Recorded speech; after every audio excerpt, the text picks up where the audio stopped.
And on Boxing Day, Arsenal gave us all presents. Welcome to the Snap post-match version of Saved by the Bellerin here on the Sports Talk Line Network. I'm Raphael, joining you from the United States. Today we've got Ryan with his brand new Boxing Day away kit, his Christmas present. In addition to this 3-1 Arsenal win, crucial win, massive win against Chelsea. The good news has been sparing, so we're gonna enjoy this one. We're gonna unwrap this, rewrap it, unwrap it again. Uh, um, Ryan, let's talk about the pre-match lineup. I mean, because we always start with that and the value that it has, or the lack of value that it has. Injuries, turnover. Mikel Arteta had to play the kids today. So came out in a 4-2-3-1, and he was missing Gabriel as well in the back line. So Pablo Mari in on the left side, Tierney, Murray holding Hector in the back, double pivot, El Neni and Xhaka. We'll talk about them. A little shaky, but it came through. But the up front, 4-3-1 in a diamond, Lacazette on top, and then the kids in a line, Martinelli on the left, Emile Smith-Rowe making his first start as the 10, and Saka on the right, away from his traditional part. Starting off the match, energy from those guys, cohesion with those guys. Arteta had them press. He wasn't being defensive. They were pressing. They pressed as a unit. Those four went forward. It was Xhaka who was moving up from the midfield to support them, kind of in that mop-up role, and they troubled Chelsea a lot in that first half. Absolutely, and it was all down to the youthful enthusiasm of them wanting to run through a brick wall for the manager. And that was very clearly evident from the first 40 seconds when Martinelli should have scored. Mm. Bellerin put in a massive shift again today. He was a leader. That's what we've lacked recently. I've never seen Bellerin lead like he did today. And he had the armband today. Yeah, from the first minute, from the first second, he was there and he was on point. And then I saw something on Twitter today. It said, we're past the point of, fuck it, let's play the kids, to simply the kids are just better. And it was evident today. Emile Smith-Rowe in the number 50-50 balls all over the place, right? From the start. Exactly. It was on point. The press from the front four. Lacazette, that's the best I've seen Lacazette play in 3 years at Arsenal. Coming up to 4 years. And that's the best I've seen him play. He was leading the line like a proper striker. He was holding the ball up. He was bringing others into play. As it was a very soft penalty that was given to us. But when your luck's out, you need those kind of decisions to go in your favour. And today, the luck for Arsenal has changed. Right. We've been talking about that for all these matches where they lose by a goal or they get the draw. And you've been saying it. You've been saying in the chat. We've been saying on the prop. When the ball, they've been putting the ball into the box so many times. And normally when you're seeing lots of crosses, you're going to see opportunities where the ball comes off a scrum and it falls to one of our strikers and we get a dirty goal. No breaks of that kind. None for weeks and weeks and weeks. Today, it seemed like a month's worth of a backlog of luck kind of evened itself out today. Arsenal had some luck, but they made their luck. I don't think there's any question. They made their luck with effort, positioning. I want to stick with Smith-Rowe as a proper number 10 because you talked about Lacazette, and it's true. Lacazette put in an awesome day's work, effort, intelligence, as you said, led the kids. But I think a lot of it is, we've been talking about him, he's been playing in this kind of hybrid role where he's behind Aubameyang. So sometimes he's trying to play the number 10, and then sometimes he's supposed to be the supporter and he's not in the box and he's kind of two minds. Am I the midfielder? Am I the attacker? Today he knew, I've got a proper number 10 behind me. I'm the attacker, and he played the role perfectly. He did, and I've been saying this. You'll vouch for me here. I've been saying it for weeks, for months. You have a proper number 10 behind Lacazette, so he doesn't have to drop back. He is a very good player. Like, he's very. underrated as a proper number 9. But he's not been playing as a number 9. As you said, he's been playing as a hybrid. So he's been dropping into the midfield to make up the numbers, and then he's trying to get on the end of things in the penalty area. But for him in this stage of his career, he can't do that. He's not that athletic anymore. He's not got the speed and the energy to do both roles. But with the Smith Rowe today, with Martinelli on the left and with Saka, they were putting themselves about so much. It kind of like infected the rest of the players. It's like made the other players want to run through brick walls like the youth did. You see Xhaka like pressing centre backs. I was like, who is this guy? I've not seen that from Xhaka since Arteta like first took over.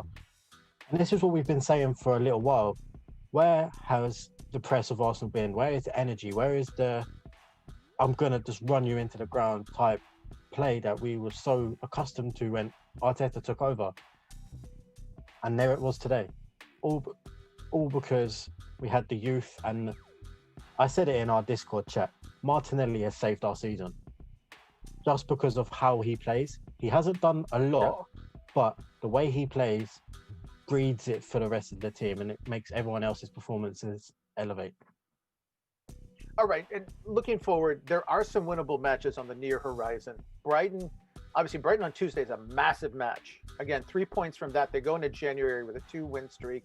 We're assuming Thomas Partey is training with the club again. He can't be that far away. And you see, I think when we're watching this lineup, you're seeing the kids, you're seeing the strikers. You say, hey, Aubameyang's on the bench. They can bring him in. They've got Pepe. The firepower, it's the connectivity. I mean, Xhaka, let's give him his due. He's always got one wonder strike, it seems, in him per year, and he chose the perfect time to pull it today. Just a brilliant free kick, put it in the upper right-hand corner, no chance to stop it. Let them go in 2-0 at the half rather than a nervy 1-0. Massive change in the mindset. But those two, the double pivot was shaky. I mean, Elneny, a lot of turnovers. Xhaka, feisty, smart, intelligent, but again, always playing on the edge of a red card.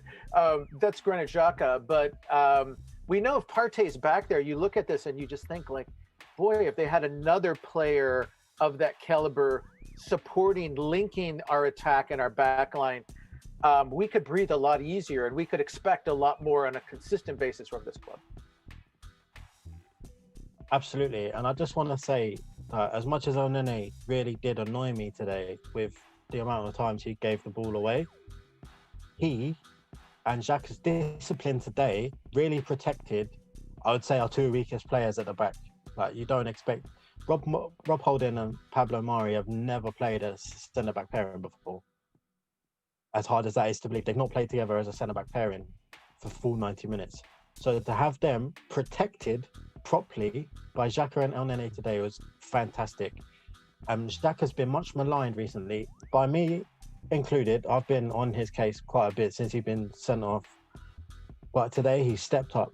He took the game by the scruff of the neck. He stepped up and showed why Arteta gave him those assurances when he came in. Elneny, again, he gave the ball away too many times for me, but I had to do defensively. I'm just going to put it out there. The players that have been very, very scrutinised recently, Bellerin, Lacazette, Xhaka, Holding, and Elneny, they all stepped up today. They all stepped up and put in a very, very big performance alongside the youthful enthusiasm of the younger players. All right, and let's give due credit. This faction is formed ever since the season began. There's the He-Man Bernd Leno haters club. He made a massive save of a penalty right at the beginning of extra time. Arsenal were up 3-1. Mari conceded a penalty, could have been 3-2. We knew the 5 minutes were coming. We were all like holding our breath. Had it become 3-2, could they have held after all that work? They seemed to be a little gassed. Tierney was cramping up, and Leno reads it, makes the save, keeps it 3-1. the doomsayers have to sit down at least for today. Yeah, and what Leno did perfectly, he waited for Jorginho to do the jump. He waited for the ball to be kicked before he made a move. He was absolutely outstanding again today. He commanded his penalty area. Like people ask him to, we say, just come out for crosses, ease the pressure on the defense and just catch the ball. And he did it today, and he was just as brilliant as everyone else. All right. We've learned something. We learned something today. Oh, the kids were played. They've all earned extra minutes now. They earn their minutes now. I look at Emile Smith-Rowe, and it's like, if I'm Mikel Arteta, I can't be shy with him. He got 65 minutes today. I would think he should earn a start on Tuesday. Yeah. I put on Twitter that I don't think you can drop the front four now. After today, I don't think you can. Maybe Lacazette for Aubameyang, but you can't drop Martinelli, you can't drop Saka, and you can't drop Smith-Rowe because they've performed in the biggest game of our season so far. The way we've been playing recently, they turned up against Chelsea, where everyone expects us to get dogged, and they dragged us through that game. So I don't think you can drop any of the young players. All right, and really, again, given the frailties, given injuries, it's too much to expect. I think Partey to be available in 3 days. It looks like Gabriel. It's a COVID-related thing. They're going to have to wait on that. They can't rush him back because of protocols. We may be looking at this lineup again, same exact lineup, just because really what other options does Mikel have? But then coming off of this victory, I think he can say, okay, they've earned it. Absolutely. And Martinelli has been back for two and a half games. And I can fully say he's done more in those 2 games than Willian and Pepe have done for the whole of this season. Pepe's been played out of position. We haven't really played to his strengths, but Martinelli has come back with such hunger and desire to show that I'm one of the best players at this football club. I don't think you can drop him for Pepe now. And I don't think, on this performance alone, I don't think you could drop Lacazette for Aubameyang. Aubameyang's going to find it tough to get back into this team. And he's club captain. Well, it looks like Hector for at least 1 week has earned another start with the armband. Again, the energy is infectious, and we just hope, we talk about how when you lose your confidence, that's infectious, but winning is infectious too. So we're all looking forward to Tuesday now. We're not hanging our heads. We're not holding our breath. This club should be approaching that with a more optimistic and a more aggressive mindset. They know they can press now.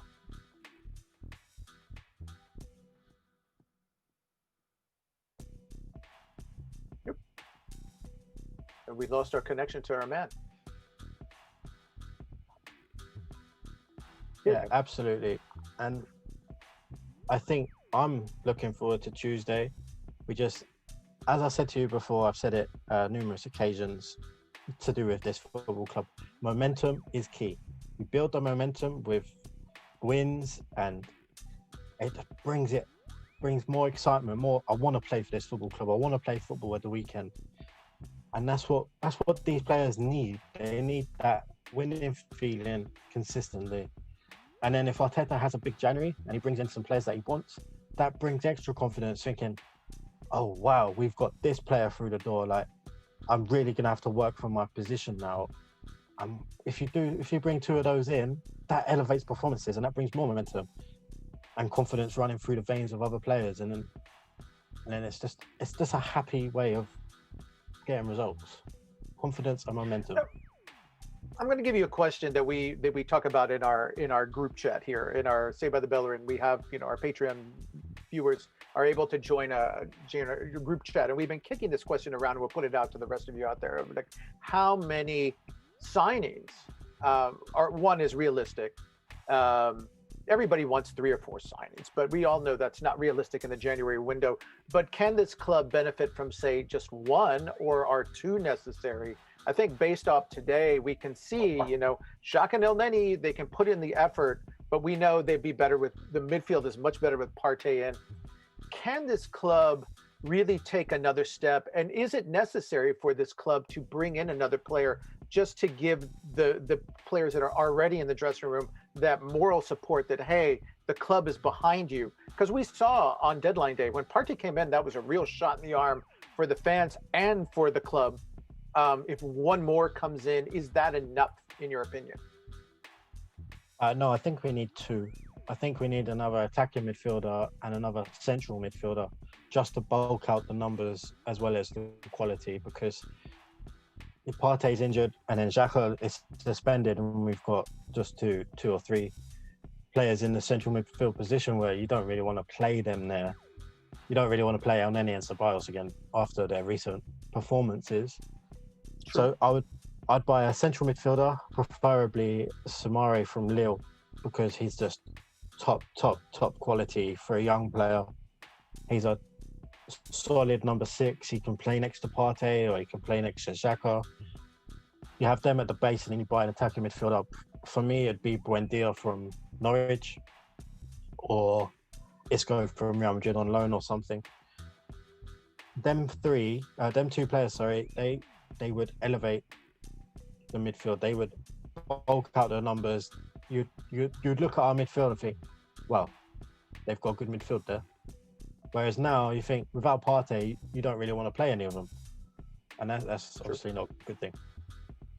Right, and it is as giddy as we are about Smith Rowe in his first start. It's a lot of pressure to put on a young man to have to carry this club or just be a major contributor week after week after week. So what did you say? Sorry, you have to give him some rotation. I think pace him in. I'm sorry. Oh, I was saying it's as much as we enjoyed and look forward to the growth of Smith Rowe, it's really too much to just put it all on his shoulders and say, you're the number 10 now. That's a tall ask for a kid of that age.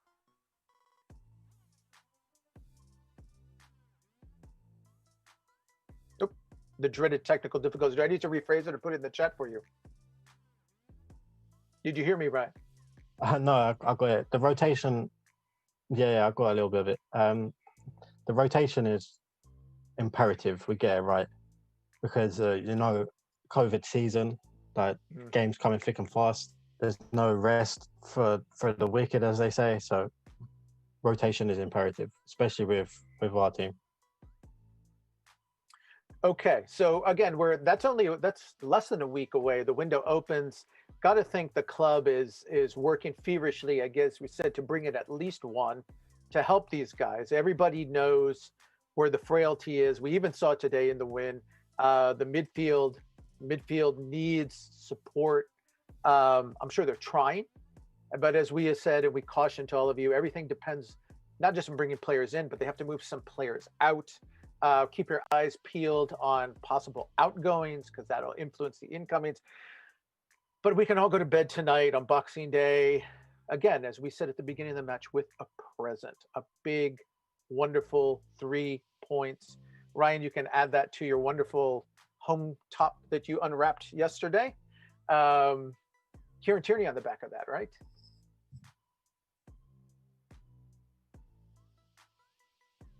So your Tierney top was we gave one away, you got one back. It's kind of how the universe works, right?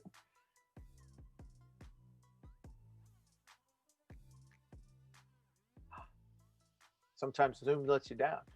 I was just saying, we here at the pod gave a Tierney top away, and you got one back. So it's like everything's balancing out. Things seem to be evening out. At least we hope in the Arsenal world. Yeah, I said to you in the group, I said, open the shirt, and the badge made me cry, but I turned it over, saw Tierney, and it made me smile. So it was all well in the end. All right, and we'll wrap it up there. Arsenal made all of us smile. Energy, youth. We have a little optimism. New Year's 2020 was bad for everybody in all ways, and it's terrible for Arsenal. I think we all looking forward to putting this year out of the way and welcoming a new year with some hope And these 3 points certainly give us reason to smile. And as Ryan said, to look forward to Tuesday. So again, snap analysis, snap pod. But again, it's always good to have this kind of pod. Ryan, I'm going to give you the final word. I'll let you sign us off. I'm going to say, we look forward to Tuesday. Look for us on Tuesday to set you up for the Brighton game. Happy New Year. First of all, Merry Christmas. Happy Boxing Day to everybody wherever you are. And a festive 2021 to all of you and your families and your loved ones. Thank you for joining us here on the pod. Again, we look forward to things getting better for this football club. And all the same to you, Ryan.